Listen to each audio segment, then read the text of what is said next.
আসসালামু আলাইকুম। জান্নাত টেলিকমের পক্ষ থেকে আমি মোহাম্মদ রায়হান বলছিলাম। হ্যাঁ, বরাবরের মতো এবার একটি প্রোডাক্টের সাথে পরিচয় করে দেব, যা মনে হয় আপনাদের ভালো লাগবে। কেমন হয়?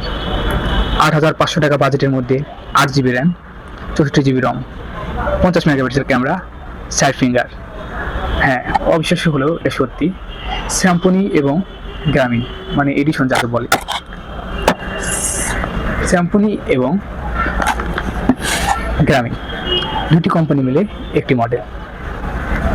মজার ব্যাপার হচ্ছে, এখানে যে ফিচারগুলো ব্যবহার করে হয়েছে, যা 10-12 হাজার টাকার ফোনে তো সে সময় পাওয়া যায় না। এখন অ্যাভেলেবেল ফোনে পাওয়া গেলেও দাম হিসেবে খুব একটা খারাপ না। স্যাম্পনি অ্যাটম 5, স্যাম্পনি অ্যাটম 5 এই ফোনটি আমরা বাজারে 8,500 এবং দাম দর করলে হয়তো একটু কম করা যেতে পারে। বাট যারা কম বাজেটের মধ্যে ফোন খুঁজছেন, স্যাম্পনি অ্যাটম 5 নির্দ্বিধায় ব্যবহার করতে পারে।